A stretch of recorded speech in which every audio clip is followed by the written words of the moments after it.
pray. Let me get our slides going here, and we'll get going. So can you see that? Yep, sure can. Great. Okay, I'll let you pray then, Jeff. Okay. Thank you, Lord God, for this wonderful privilege to share with men and women from across the country the joy of connecting with men and women whom you have given resources to help fund the wonderful works you've called us to. And so I pray that you would guide our conversation and bless it and multiply it and break it so that these folks will be able to go out and put something practical into practice right now in the next few days. And we'll praise you in Jesus' name. Amen. Amen. One housekeeping thing, or a couple housekeeping things for everyone. Wow, over 30 people joining us now today. If you have questions along the way, we're going to commit half the time, or at least try to commit half our time to answering your questions and really digging into what you're working on. Many of the people, or some of the people on this live coaching are actual leaders that we're working with through our coaching. Some are masterclass members, some are past boot camp attendees. So they may be joining with some specific questions on the content. If you haven't joined one of these before, you may have questions as well. So oftentimes that's where some of the greatest value comes from. This is also being recorded. So we will be sending you this and the slides afterwards if you've registered. So fear not about that. But I do encourage you to take notes, because there's a lot that aren't on the slides that will be impactful. I also encourage you, if you have a question you think of, go ahead and put it in the chat box in your app, or put it in the Q&A box, and we'll call on people. If you're on your computer, we can actually allow you to talk and actually hear your question.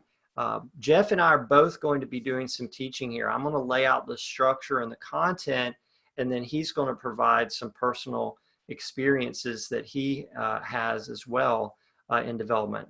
So again, welcome. The session is Your Leadership Role in Growing Giving.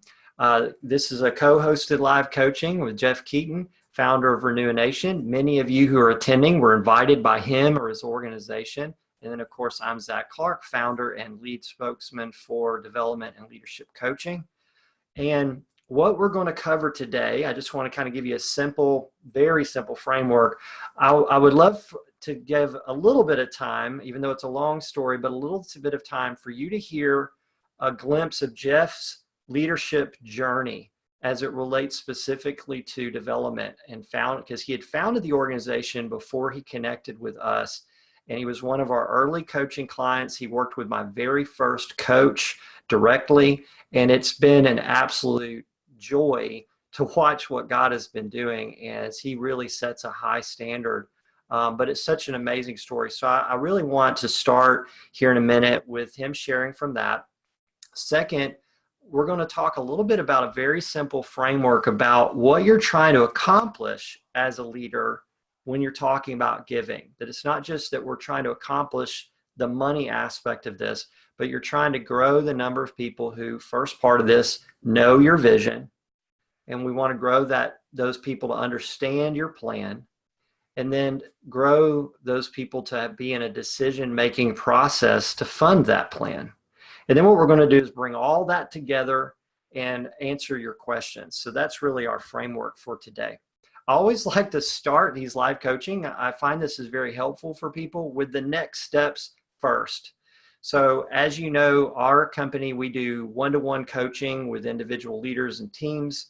I always like to kind of make people aware, because some people I have meetings coming up with are talking about our coaching. We essentially right now have 5 coaching slots available that we'll be launching sometime in the next 60 days or so. And quite a few people in our waiting pool and process of exploring that. So I always like to share that with people.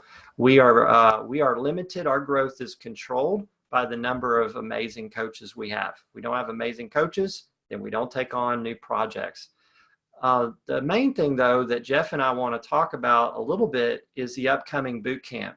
I'm sure you've heard, if you know Jeff, you've heard him talk about this a little bit. If you are invited by me or you join these sessions with me, you've heard me talk about it.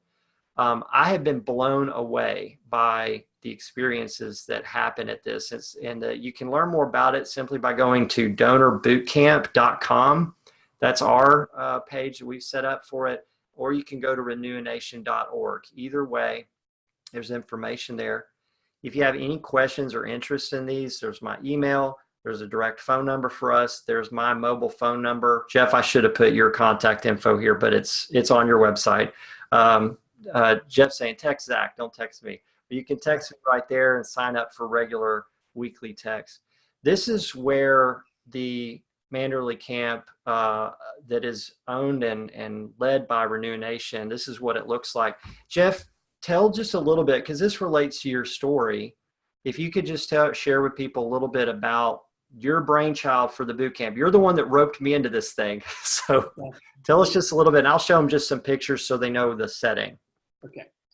So when we connected with Zach back at the end of 2013, November of 2013, I had been a senior pastor for many years, knew how to raise money in a church setting, but when I started a nonprofit, literally the first couple of years full-time with Renewanation, we didn't have our plan together, we didn't have our messaging right, and we didn't really know how to raise money. And so it put us in a really, really tough position. And so when Zach and his coach, Bruce Scott, came on board, we started a weekly 1-hour call with them. And it took me about 4 to 6 months to start to really grasp what it was they were trying to teach me. And I was stubborn and bullheaded and had been a senior pastor for almost 20 years and kind of had been used to doing things my way. And my way wasn't working, so I was listening, but I still grappled with their coach every week and trying to figure out how to, do this stuff. To make a long story short, we did that for 3 straight years, 1-hour weekly phone calls, and it revolutionized our funding. I mean, it absolutely revolutionized Renewanation, and we have raised millions of dollars since then as a result of this work with them. So I began to say to Zach, I'm working with all these organizations across the country, lots of Christian schools. They're very, they're very weak on donor development. And I started saying, we need to put together a 2 or 3 day intensive to kind of get organizations off of dead zero. Where it took me 3 months worth of 1-hour weekly phone calls, I said, let's get them all in a room for 2 or 3 days and let's baptize them in these concepts. And then if they choose to continue, coaching with your organization or whatever, they'll be so far ahead of the game. And so that's exactly what we did. We started 2 years ago this fall. We've now had 89 different organizations come. Almost 200 individuals have come to the camps, and we've gotten some tremendous reports back. It's all hard work. It's not magic. We're going to teach you magic so you can walk out the next day and raise $1 million. But at the end of the day, if you do the right things and you follow the principles that Zach teaches, you end up with the funding you need to make a huge impact through your ministry. And so that's really my whole purpose, and what God put in my heart to launch this boot camp was to help organizations get off of dead zero in a hurry and make them hungry to know more. I think that's the 2 purposes of the camp, and it's absolutely, for most organizations that have come, they tell us that it's absolutely accomplished those goals. Yeah, and this had really been in my heart for quite some time, the idea of what if we did sort of an in-depth deep dive experience. But just, we didn't have the place. I frankly didn't want to put my team on this. Whereas Renewanation has this incredible retreat and conference center. It was given to them by a very generous donor and supported through their work. And their heart was to make this available in lots of different ways. And so outside of the coaching that we do, this is the most in-depth experience that you can have, particularly with me. I've been blown away at what God has done. It is, as Jeff said, it's not a retreat, even though it's taking place at a beautiful place. It is work. We do build in some fun and movement and things like that. But you will come out of there. If you show up ready to work 2.5 intense days, you will come out of there with a very clear plan, having really grabbed a hold of very specific methods, had the opportunity to really work on them and figuring out some of the things that hold you back, that you can really go from there. So let me get our slides back up here. But when I was last down there, one of the guests said, you really need to share more pictures before people come, because she said, this was not what I was expecting. I'm not sure what she expected, I kind of expected Boy Scout level cabins and dirt on the floor. That is not this. So this isn't, I wouldn't consider luxury 5-star. That's not what they're trying to be, but beautiful conference center, cabins. This is a very new place, but this is the inside of a cabin. I mean, and that is not an exaggerated picture. That's literally what you come into. If you're there by yourself, you're not going to be stuck with a bunch of people that you don't know. Most time people are coming with a team, and the team can be in there. Obviously, they don't put men and women that don't know each other in rooms. So it's not like you're going in, paying a fee and then going into something very, very uncomfortable. The conference center's got this great wraparound porch, and this is the actual room, conference room that we're in when we're together. So that just gives you a picture. I promise you, you will not regret this at all. And if you know anyone that I am inviting, I put our funds where our mouth is. If you go to this thing and you don't think it's worth 10 times what you paid, then let me know and we're going to give you the money back. So I'm not interested in wasting anybody's time on this. So Jeff shared a little bit about his leadership journey. He's so humble about having this hard head, but I think you're going to sense as we talk about the content today, and he speaks into what this looks like for him as a leader, I think you're really going to sense this is not someone that was just born to raise money. And that's one of the biggest things that I try to get across, is that I really believe that development, the work of growing giving, is the language of leadership. It is not a foreign skill or art. Some might claim that, but I believe that if you are a leader, the reality is you have to be able to clearly articulate what you believe God has called you to do, where you're trying to go, and the steps that you're taking. And then as a leader, challenge people to make a difference. For some reason, because it involves money, that ends up feeling very, very different to people. And so what we find is if you work on the skills and disciplines and habits of development as a leader, not only does it grow the resources to move you forward, it also transforms your organization overall, because you have clarity and focus and energy and the competencies needed to actually move people forward. If you can move people forward in their giving with their money, you're going to be able to lead and move people forward on a lot of other fronts as well. So remember, I said, okay, let's talk about this question. What are we trying to actually accomplish, right, with development? Why should a leader take an active role and responsibility in growing giving? And this is essentially what you're trying to accomplish. Very simply, this is what success looks like a year from now, okay? Have you grown the number of people who know your vision, understand your plan, and are in a decision-making process to fund the plan? So you have a vision, but do they know your vision? You have a plan. Do they understand your plan? And then are you guiding them in a decision-making process to fund the plan? The example that I thought of recently about this is that if I walk into, I'm a big Apple fan. I have an iPhone, an iPad, and Mac, and all those things. If I walk into an Apple store and I give them money for this device, that's my wife's picture on the front, by the way. If I give them money for this device, I'm getting something for that. It's a transaction, okay? And I'm excited about the possible use and impact of this product that I'm buying. Now, I might align with the brand in some ways and be excited about being a part of this Apple brand, this Apple experience. And I might have a lot of impressions or opinions about their company, some good, some bad.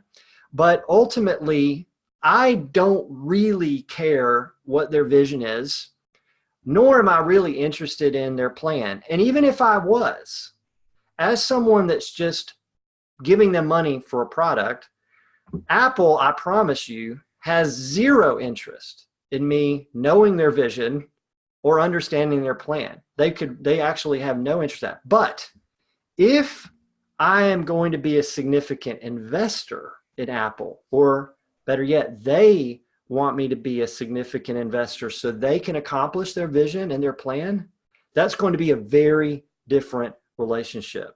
And so that's a much better way of thinking, that this isn't about getting money, transacting money. It's we've got to grow this number of people who know our vision, understand our plan, and are in the decision-making process to fund that plan. So we're going to use this as just a simple framework in our teaching today. And I'm going to ask Jeff to provide some personal examples along the way. So the first question is, as a leader looking at an individual giver, does this person know our vision? Do they know our vision? If you hang around me a long time, you hear me talk about our vision is people. Our vision is, if you're a Christian school, it's a young person and who they become, right? They show up here. In your work as a leader, you've got to be able to paint that picture. It's not just a vision statement. It's a picture of the outcome, the lives changed, right? That is the vision. That's what you're trying to produce.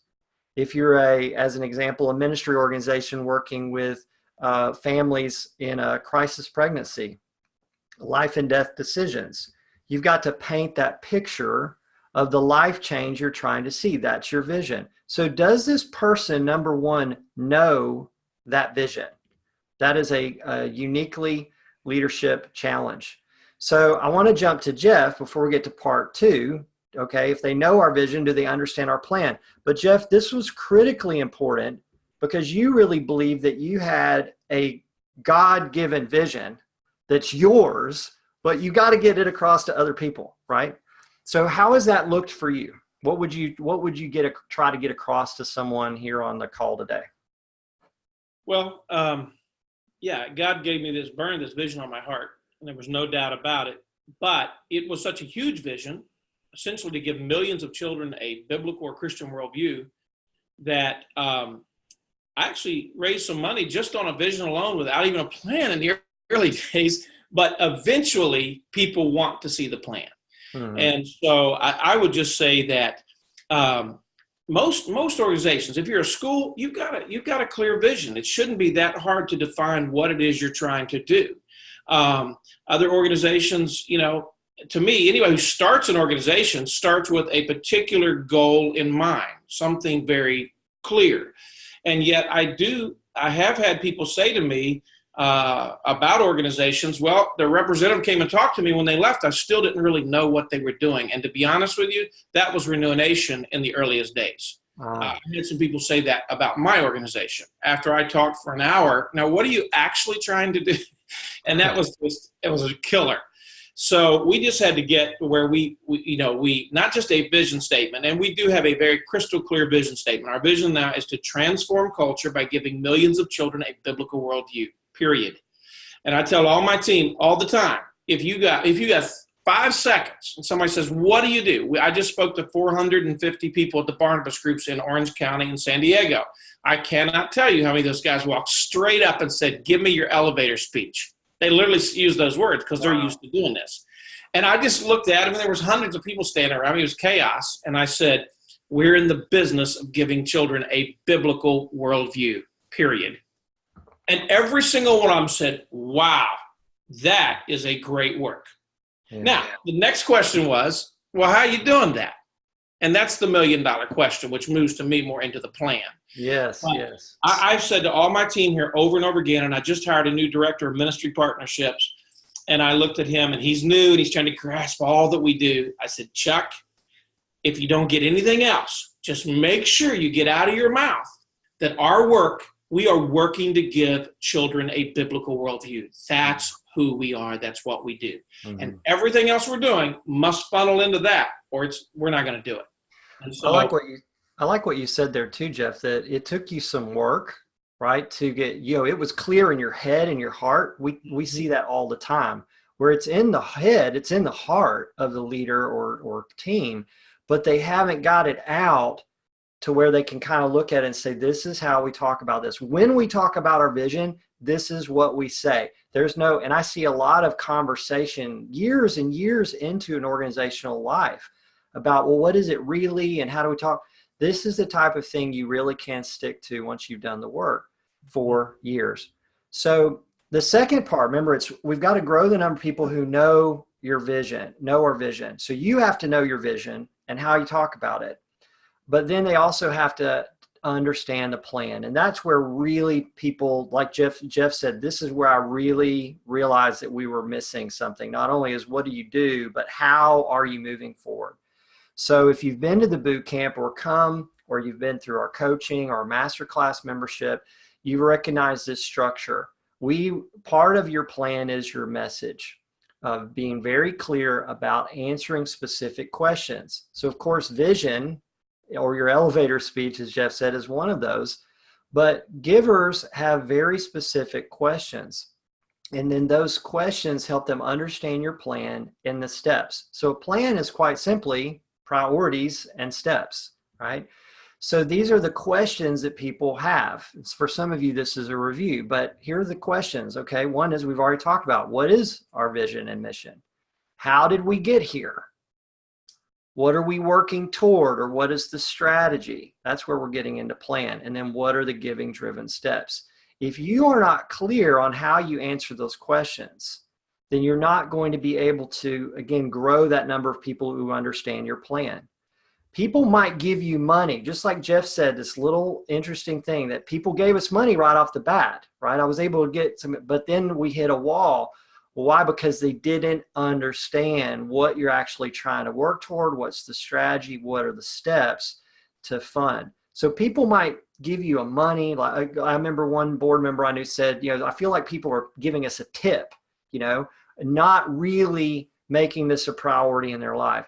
So how you communicate that plan is key. I want to show you though, you probably, if you've been around me at all, or Jeff, you may have even heard us talk about that a little bit.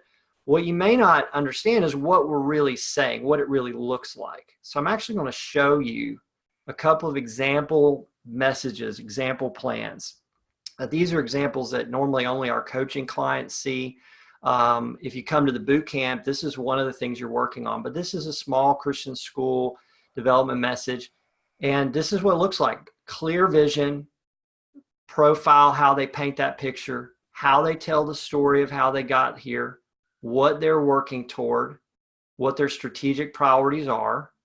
1, 2, 3, 4, 5. Focus on superior quality, continue to provide excellent development, professional development for teachers, provide experiences for students, invest in facilities, grow a strong Christian school. And then their steps. They've seen 400,000 given in their past 5 years, which is pretty impressive. They took the time to identify what they're going to do the next 400,000 so they could see that given as fast as possible. In their case, they were like, if we could see $400,000 given again, but faster, like in a year or two, we're going to be able to move forward in a big way.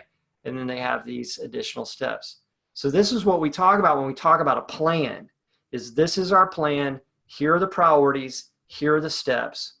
This is one that's much more extensive. A school, city schools called, they did a remarkable job on their plan. Again, vision, their values, their profile, how they tell their history, their strategy, much more detail, very clear priorities. Pursuing excellence and access, cultivating innovation at scale, unleashing a generous community, achieving sustainable benchmarks.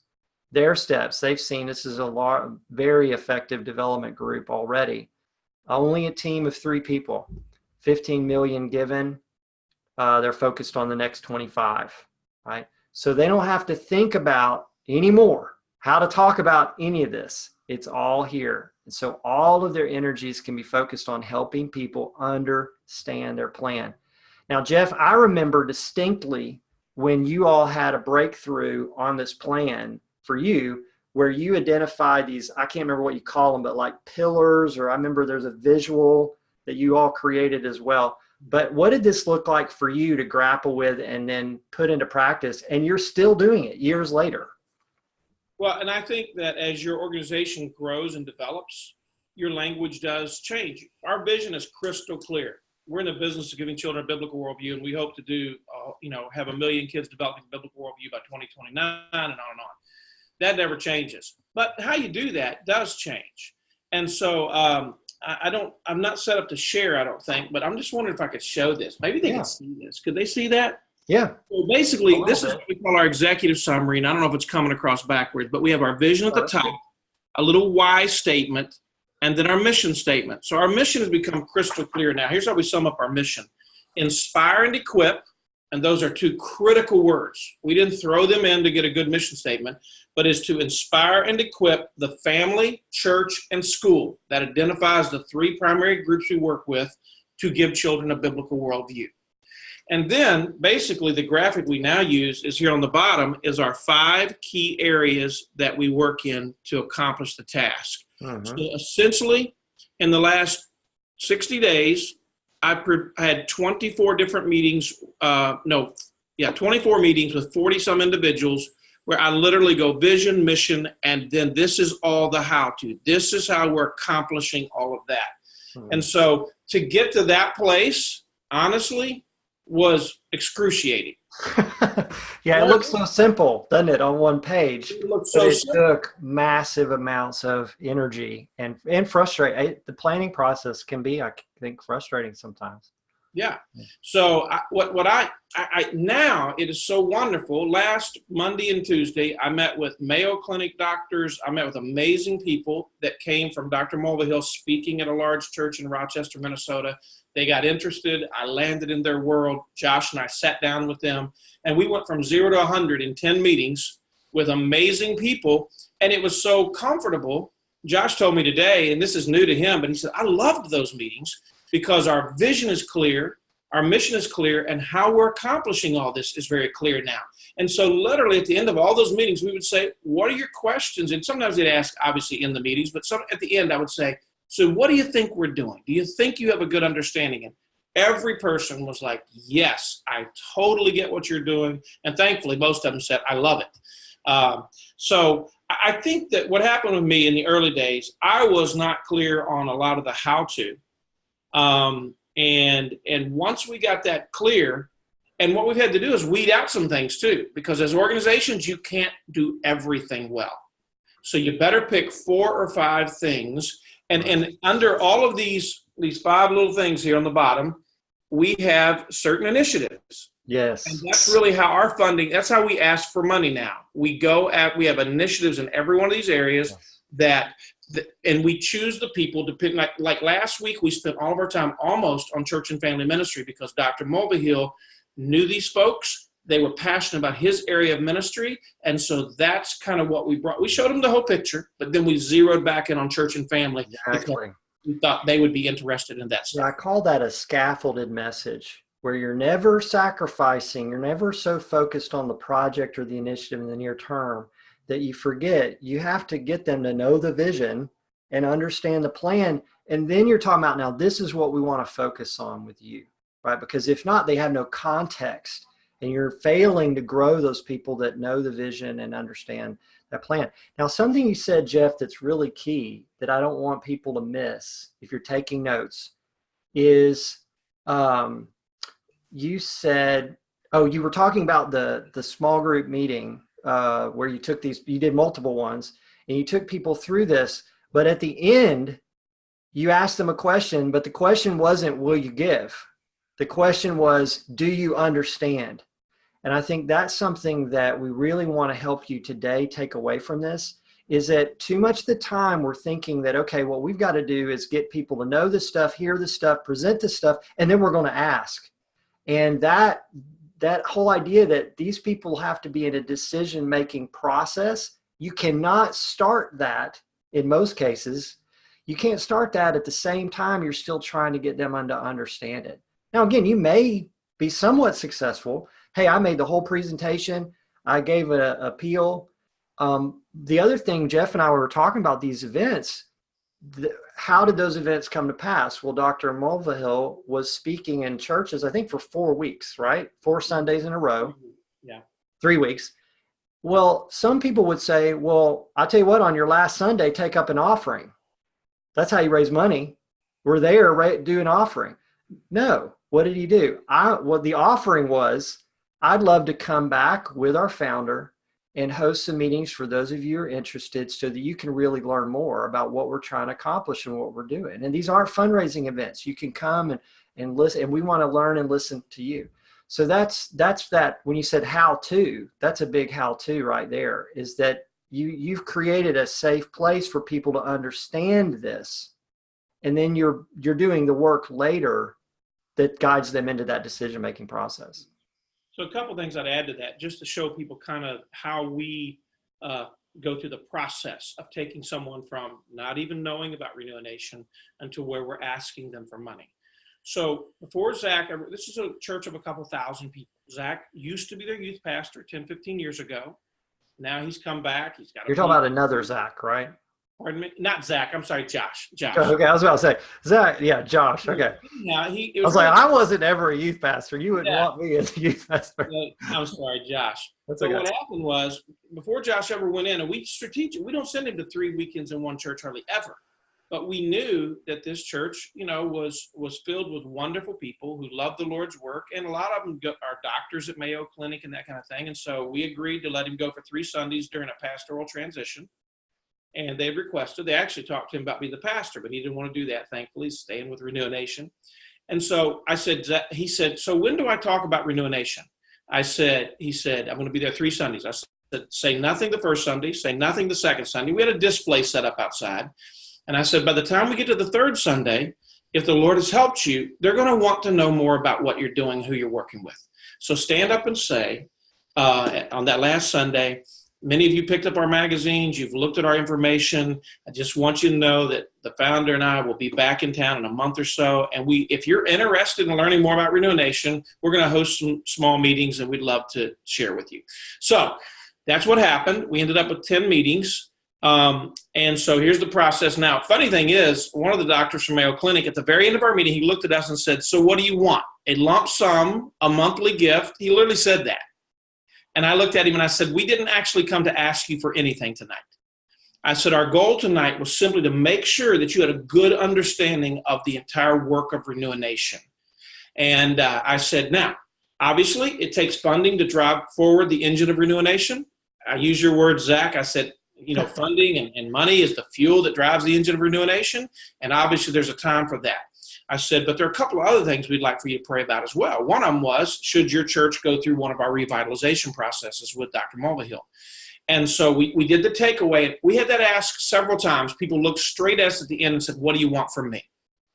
And I mean, it was kind of interesting. They took us there. So here's what we've done now. We didn't ask him for money, but he had an unbelievable week last week. So today and tomorrow, Zach is sending all of those people personal thank yous. And then he's going to say, in the next 3 or 4 weeks, I'd like to reach out to each one of you and just see what kind of questions or comments you have now that you've had some time to think about Renewanation and think about what we're doing. And then, so our plan is he's going to do that in about 4 weeks. And then in 4 weeks, he's going to figure out who's lighting up for us. And the ones that are lighting up the most, he's going to follow up in October and November with an actual ask, because he has a long-term relationship with almost all of them already.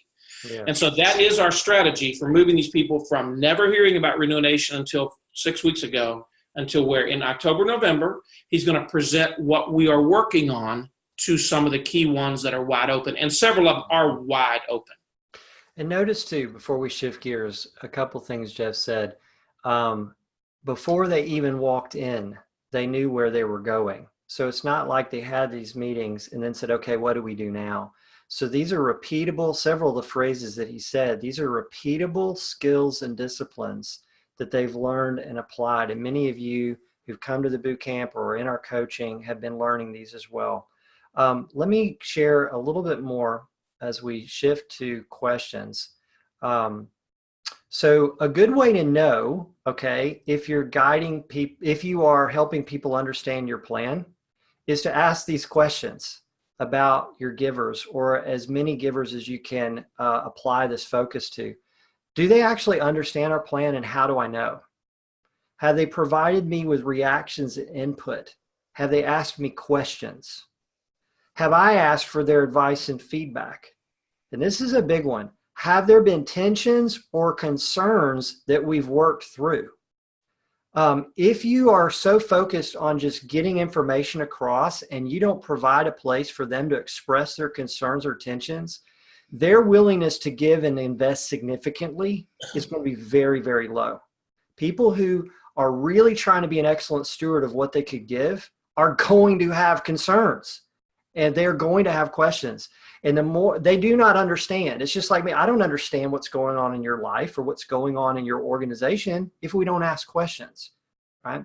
So my dad always said, you can't take in information through your mouth, right? So these questions will help you sort of do your own gut check.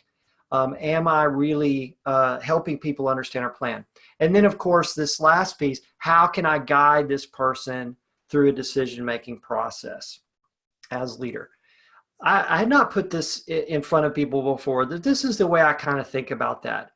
Presenting is less effective than them discovering something with you. Responding is less effective than walking together. So you can present. I see that a lot. People view this work as I'm presenting our plan, and then they're going to respond with their giving. Pastors love that language. Got to present the plan, the appeal, and they're going to, God's people are going to respond. And there's nothing wrong with that. That's an effective method and approach to an extent.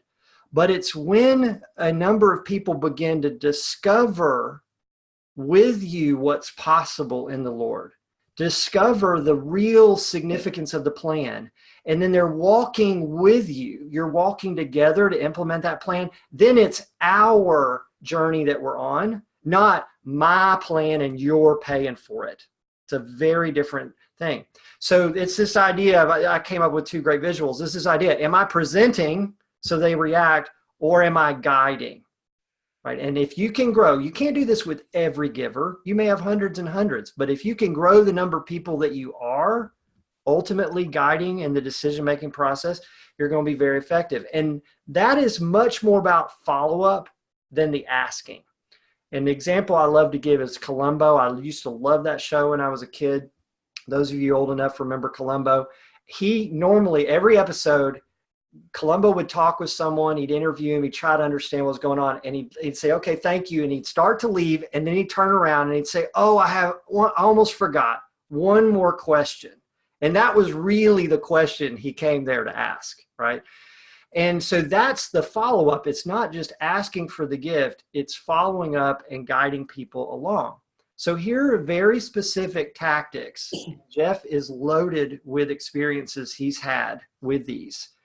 But what I mean by follow is once they understand the plan, they're going to ask you what you're asking for, or you can share with them what you're asking them to do. But it's guiding them. That there's a lot of different ways you can do that. And here's a few. You can share stories of what other givers are doing when they make a big decision. I see this in teams all the time. They're, oh, we're so excited. Last week we had a $50,000 commitment made. That's great. How many of your givers have you told that to? Or don't celebrate it just you. Celebrate it with them, because we're trying to do this with them. Bring people along in the story that God is unfolding, both the good and the bad. That's the other thing I see is we'll tell donors all the good stuff. We don't tell them any of the challenges we've overcome, any of the struggles that we're facing, any of the things that we really need them to pray about or give us advice on. Establish a milestone ahead that you ask people to commit to. Are you clear about where you're trying to get to by the end of June, where you're trying to go by the end of December? That's a way you can guide people. Let them know where they fit in. You're one of a dozen people I'm meeting with, just like Josh, who Jeff's talking about. He's going to be able to say that in his follow-up to those meetings. You're one of the 100 or however many people that were there, and I'm following up. And I'm asking people to consider this, or what can I send you this? So let them see where they could fit in. Be very straightforward or transparent about that. That helps people see and understand this idea that there are others moving with them. Judy and Bob Bertles, who are on this call, they know about this. Secure a challenge gift.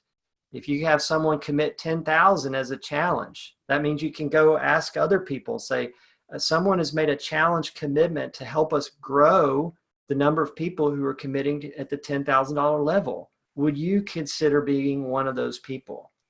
I always say in your follow-up and guiding people, don't give them a pledge card till they make a decision. The pledge card doesn't help anyone make a decision. It records their decision. So they need to make a decision first. Once you give them that pledge card, you're no longer guiding them. You're waiting. And then lastly, rather than assume someone can commit at a specific level, throw out a number. Say, I don't know what you might be able to commit, but I know that this project, this initiative, this aspect of our plan, someone needs to commit at $100,000 level. How would you make a decision like that? How do you process something like that? What kind of questions do you have? I don't know, do you even give and commit at that level, right? So those are all ways that keep you in that position of guiding rather than presenting. And then I want to turn this to Jeff, and then we're going to shift and focus on your questions. But here are some questions to, again, leadership questions to yourself that help you think through how effective you're doing in guiding. Have I helped this person see how they can make all the difference? A giver wants to make a difference that's as impactful as possible with every gift. And they cannot figure that out on themselves. You have to help them. So have I helped this person see the difference that they're going to make? They may only be giving $1,000, but when that 1,000 is a part of our plan to see 50 other people give 1,000, that's a $50,000 impact. And that number goes for millions. If your goals are big enough, $1 million gift may not make much of a dent. But when the person understands that $1 million commitment is going to make all the difference for others who are going to be making significant gifts as well. Does this person know what I'm asking them to do? This is a big one I see. It's like, do they actually know what you're asking them to do? And then lastly, have I given them something specific to consider? My wife and I see this in our own giving.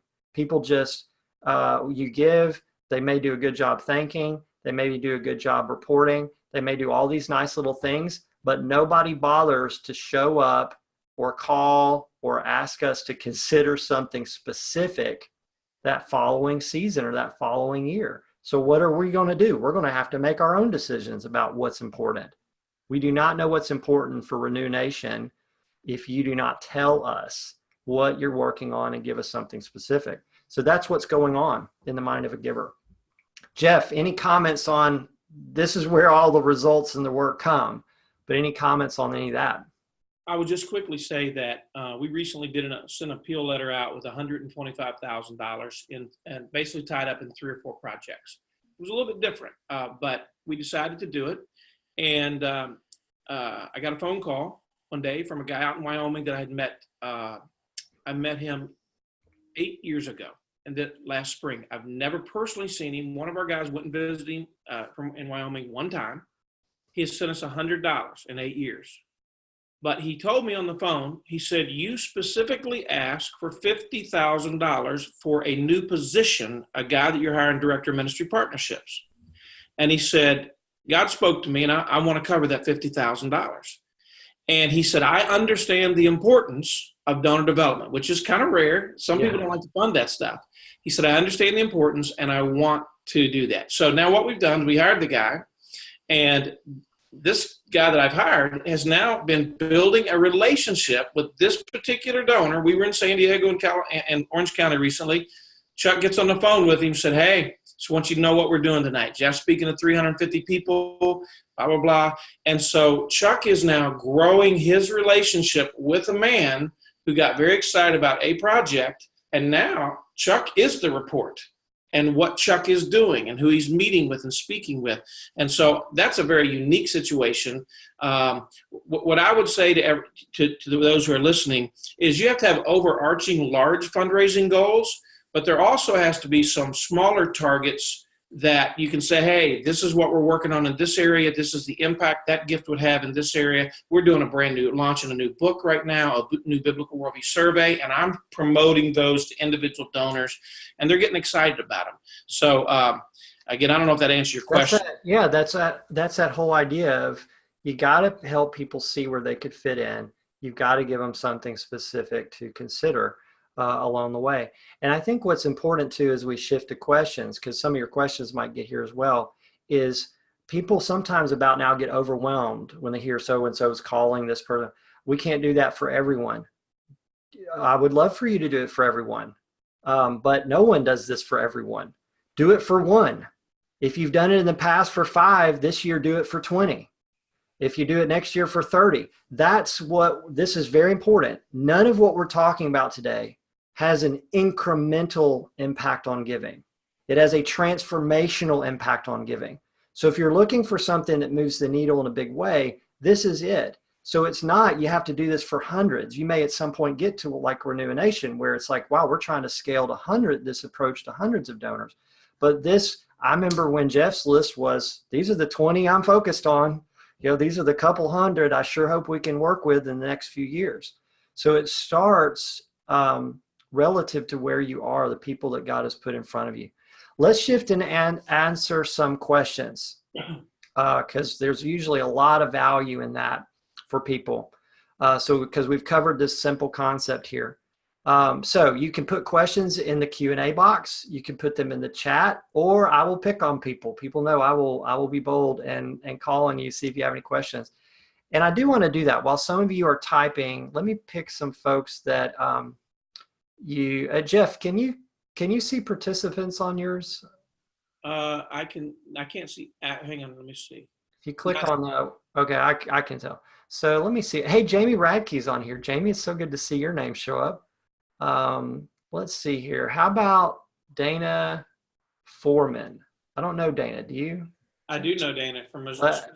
How about I allow her to talk? I'm assuming it's a her, Dana. It could be a guy. He's a great lady. Dana, heads up. Let's see if we can get this to work for you.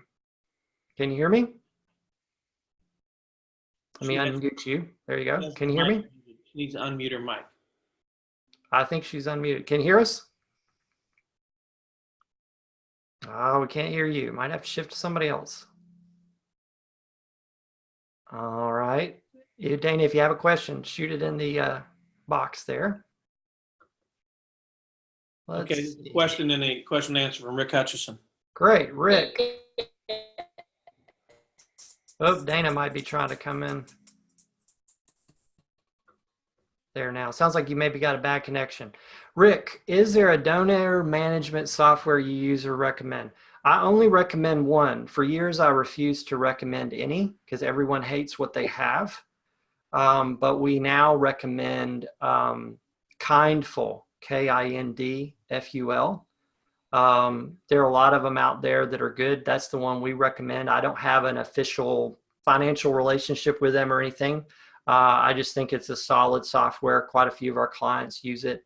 There are a lot of them out there. I recommend against Razor's Edge, pretty much any Blackbaud product, unless you're a extremely large organization. The cost and overhead of that is so I go out of my way. I used to be a huge fan 10 years ago or more, but I go out of my way to recommend people stay away from their products. But Kindful, Bloomerang, Bloom, Bloomerang is also a popular one that is effective. Judy asks, this is a good question for Jeff Keaton. I would like to know how you segregate your donors. Do you have names for those categories? Legacy giver, legacy builder as examples.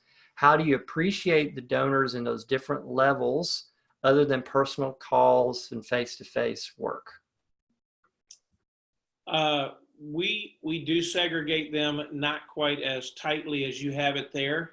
We obviously know those, and what we'll do is we'll say, okay, let's look at anybody who gets $5,000 a year and above. And it depends on what we're trying to do. If we're creating some kind of a special campaign, so I would say we don't have them as tightly segregated as you're listing there, but we obviously know who all of our donors are. We know what they give, and there's really not much of a better way to thank them than a personal call or a face-to-face visit. I can't think of any better way. We don't send them gifts or gift baskets. Now, I have a woman that's given us over $3 million. She gets a birthday, it's everything, birthday gifts from us and stuff like it. Just as appreciation. She loves flowers, and I know that.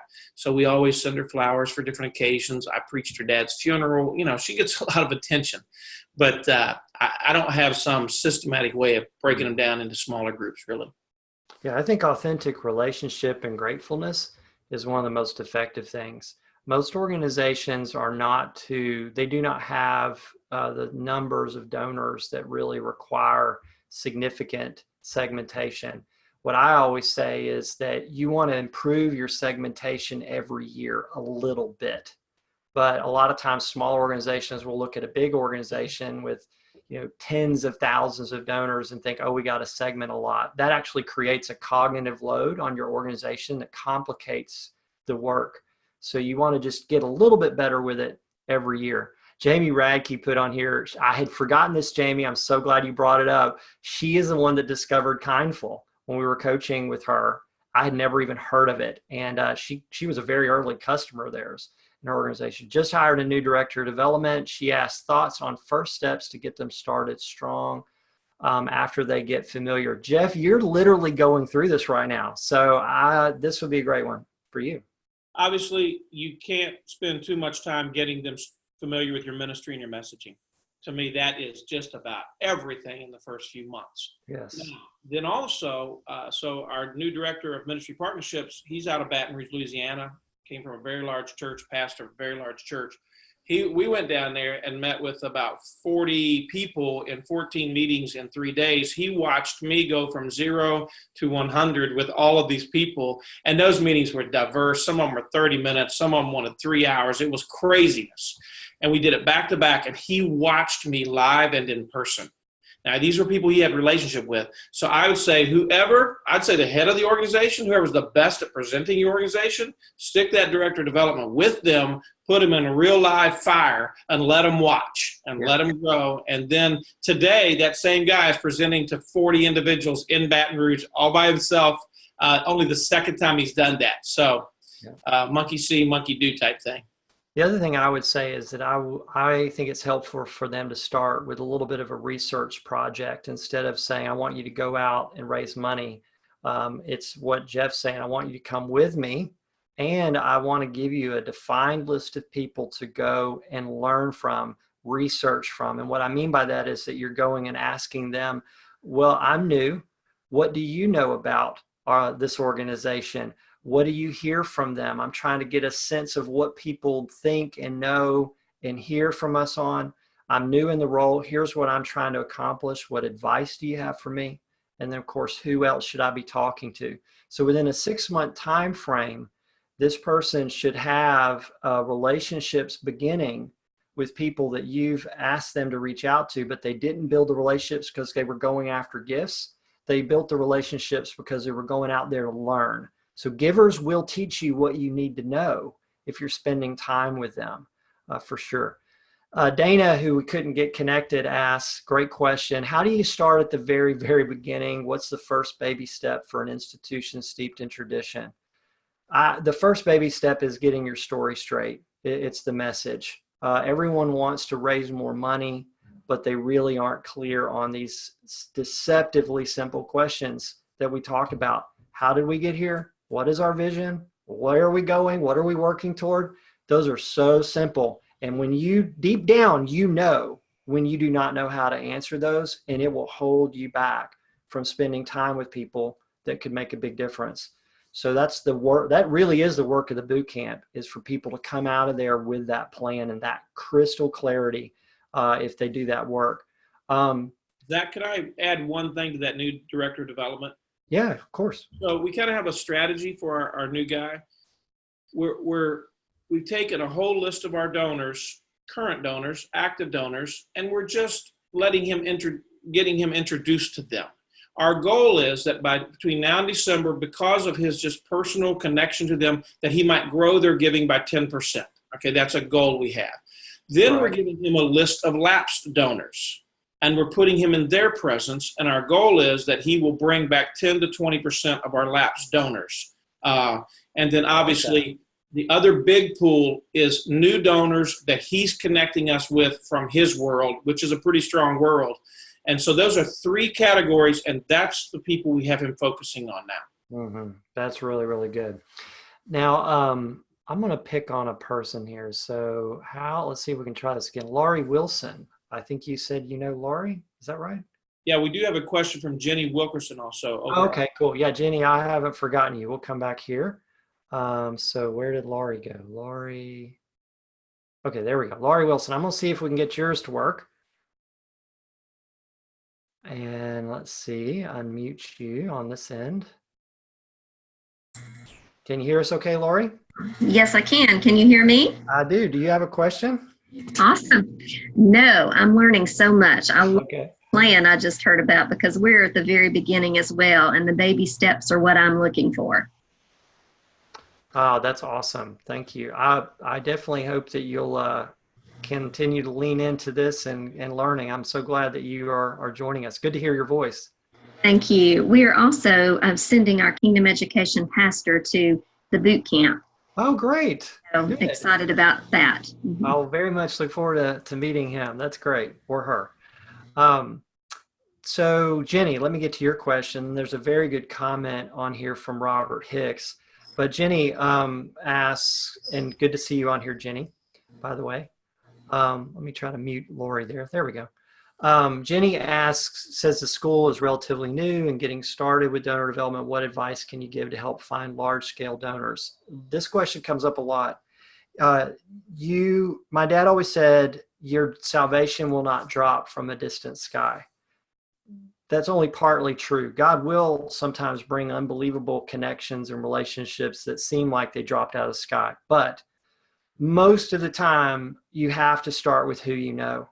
So, where I encourage people to get started is to take an accounting of who they do have in their influence circle, a full accounting of your influence. So you're really trying to write down everyone that you know, professionally, ministry, personally, everyone. If you're starting, we have a newer organization we work with, a startup. We don't often work with startups. They've only been going a year or two. And the founder took that very seriously and wrote, and they've been growing some giving already, but he took that very seriously and he has built a list of over 300 people. And we work with organizations that have been in place for 20 years that do not do that work and identify that many people. So he is going to be now, are all those people going to give? Of course not. But he's able to see, wow, God has already given me tremendous influence and reach relationally. I am going to shepherd that well. And through that will come those connections that I just can't see right now. So they're there. You just can't see them. And Jeff's a living walking proof. I really hope if you haven't come to the boot camp, you will, just to spend some time with Jeff to hear what this has looked like for them. Because it's not like they bought a mailing list to go get all these huge supporters they've had. Beth asks, is there a downside to only approaching particular donors with a particular initiative opportunity? A former example of former camp staff are being approached just for camp scholarships as opposed to broadening their investment. Yeah, the downside there, Beth, is that they don't understand your plan. So you might know with this person, the best way to get them started or engaged is to meet them where they are and where they're interested. But you'll get there. It's always helpful to say, let me share with you a little bit about our plans and then where we're really asking you to fit in, or maybe we together can discover where to fit in. The downside, if you're just stay focused on that one element, then they never get stretched. So they just stay sort of stuck where they are. If all they know is sponsorship, then that's where they're going to be.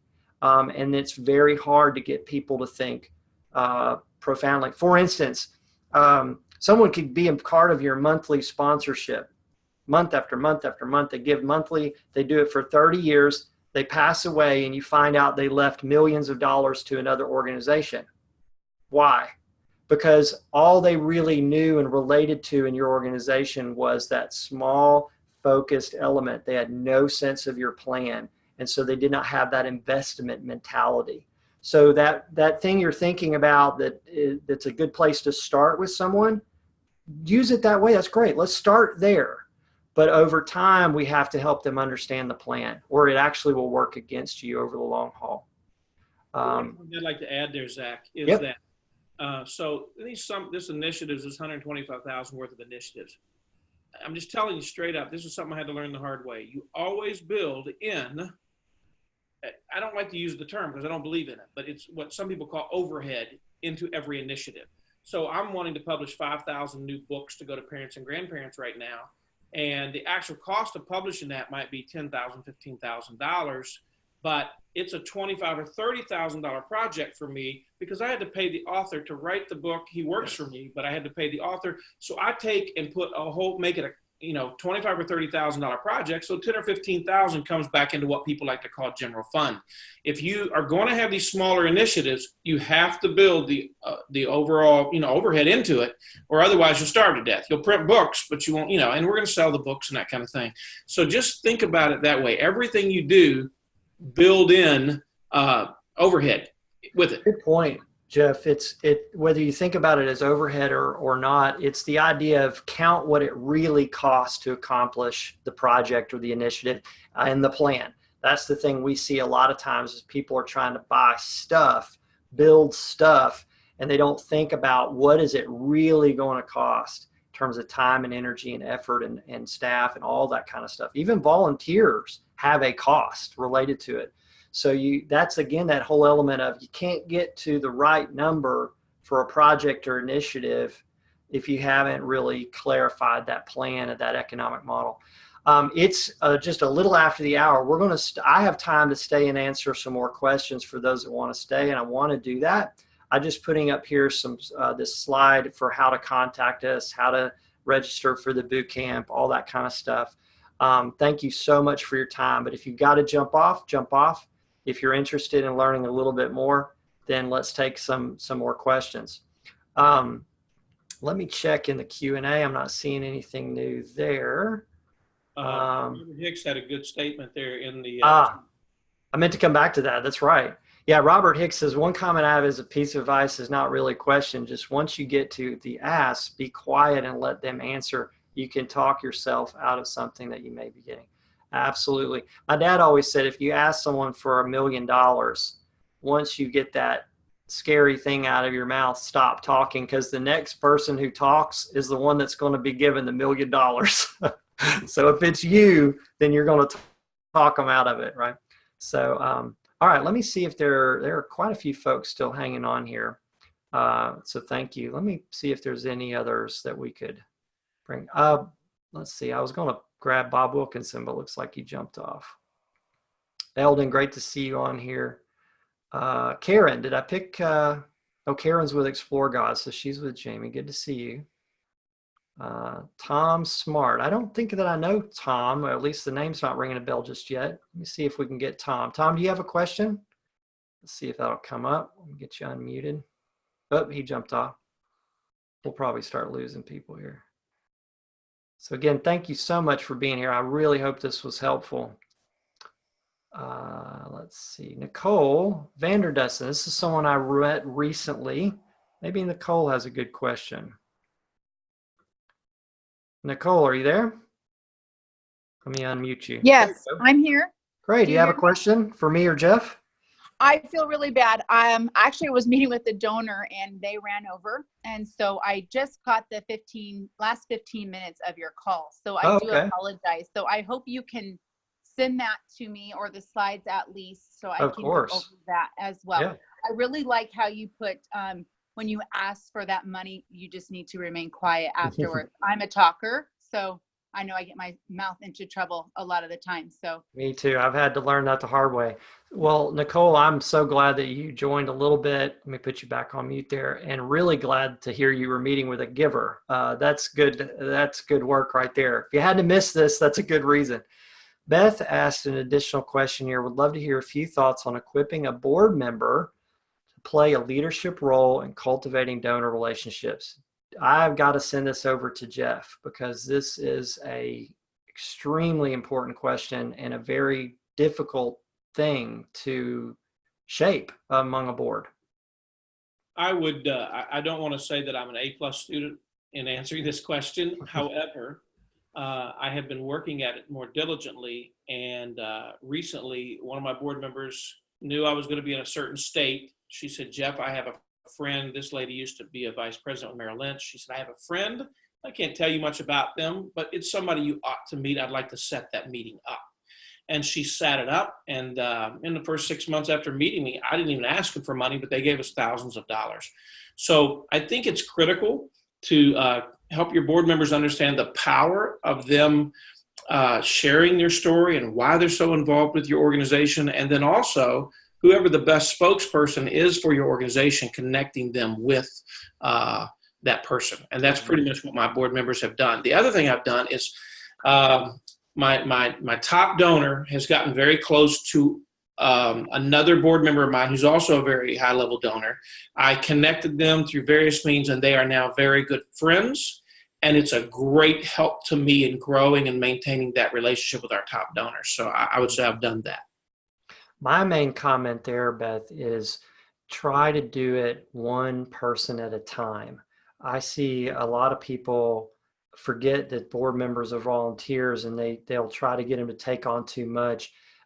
What I think is the most helpful question is to a board member, if you were going to do one thing this year, if God was going to use you to accomplish one thing this year that would make all the difference in terms of where we're going, what is that one thing? And that puts you in a support role to them accomplishing that. So again, it's that helping them discover that. And I have seen shocking things accomplished through that. Instead of I'm meeting with this person all the time, or I'm trying to get them to do a bunch of stuff, we just identify the one thing. And then that sort of starts catching on at the board level for sure. Big topic, and we could talk more about that. Dallas is one of our earliest and faithful masterclass members. So I want to see if he has a question. Dallas, you got a question, bud? Hello. Can you hear me? We can hear you. Okay. Well, actually, it's good timing for us tonight. We're hosting about 30 of our top donors that helped us raise our $4.3 million for our building campaign for the school. Okay. Part of that, those funds were to go towards sanctuary renovations in the church. But that vision has now grown and gone. We have $650,000 that is set aside for those renovations, which was mainly just paint and flooring and things like that. So there's a bigger vision now in the form of over $2 million in terms of moving some bathrooms, a gathering area, all new technology, all this stuff. So we're tonight thanking the people for being a part of the campaign. They'll be in the new facility that they helped build, and then trying to raise the sights of expectations for people for what we're calling Imagine More than what we did before. So any wisdom to talking to donors who gave initially for a vision that is now expanded. Mm-hmm. Yeah. So, and Jeff might have some good wisdom here too, but my first reaction would be what you're really trying to do is celebrate and report what's been accomplished thus far. Right. And then stretching a little bit of the vision ahead. So to me, if I was looking at your slides, your talking points, whatever you're sharing, what I would hope I would see is about 80% of the time is spent on reinforcing and reminding people what you said you were going to do and all that they've actually enabled to happen and why it's important. So it's an 80-20, 80% the past, and then 20% the future. Because in a situation like this where something's been accomplished, but you need to expand that, you cannot expand people's vision forward if they haven't really been understood, celebrated, and glimpsed all that's already happened. So a Christian community in particular begins to experience together that God is able to do these impossible things through us. So nobody knows what's possible until it's experienced. But by pausing, just like his people in Scripture in the Old Testament, by pausing and looking back and telling them once again, those milestones is key. And then you can talk a little bit about where you're going next.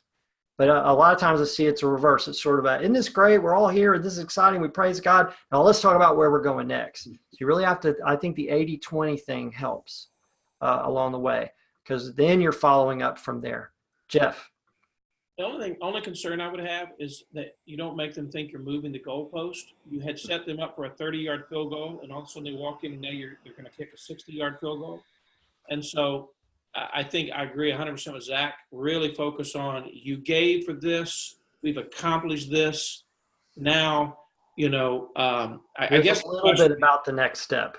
A little Yeah. bit about the next step. And the question I would have is, what, if I was sitting there as a donor, why do we need to expand that project? I mean, we were sold in the beginning that we were going to paint, put new chairs in, and new lighting, and new video, and now we're moving bathrooms and everything. So as long as you have a great rationale for that, and it doesn't look like, hey, we just got so much money that we decided to go ahead and raise a bunch more, you'll probably be just fine. But I would just make sure you present that we did what we said we were going to do, but God has opened up some new opportunities beyond that. And great point. Yeah, the simple question to ask as you look at all this is, does this make sense? If it doesn't make sense, then you're going to have some really negative reactions. Givers will really tolerate a lot of change, a lot of things that are unexpected, but they have to be with you on all that. They don't like surprises, is the way I say it. They put up a lot of change, but they sure don't like surprises. So I think that's something to think about too. So hope that helps, Dallas. Great to see you on here. Greg asks, and thank you. We're just hanging in there with those that have additional questions. We probably need to go in about 2 minutes. Greg Harris, great to see you on here. We just laid out a 3-year strategic plan with various elements that needed funded. Would you recommend using the gift chart with donors to see where they fit in, or see if they would fund specific projects under the plan?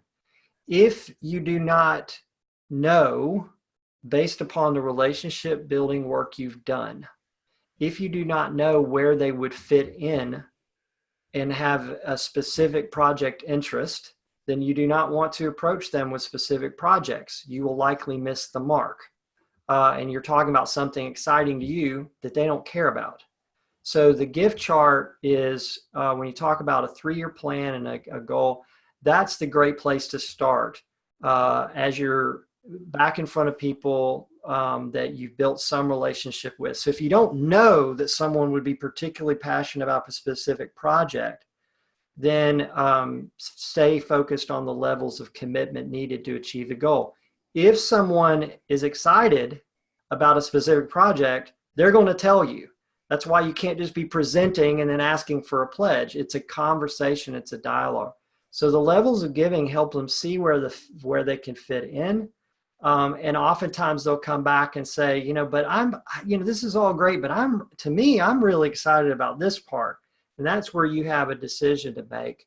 Should I be focusing on this specific project with this person? Jeff doesn't accidentally throw out projects face-to-face or in small groups to specific people. He might communicate that in a letter, but I know the letter he's talking about. I saw it myself. He sent a copy to me, and it was very clear that these projects fit in a plan, right? And so all that is and the other thing is that's a cumulative process. That's when someone responds to a project, this is probably not the first time they've heard about this. They've probably been listening and connecting and observing a long period of time.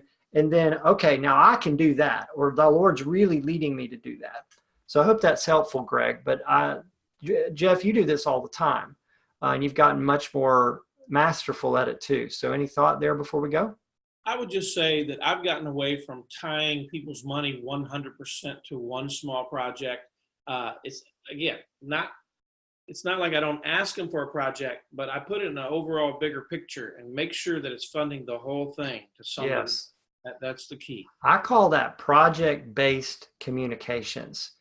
So that's a bit of a nuance. So it's not just the project, but I'm using the project as a way of talking and helping them understand this bigger picture. Or I'm using the bigger picture so that I can ultimately then say, now this is what I'm really asking you to consider to do. So it's a road that you can really go both ways.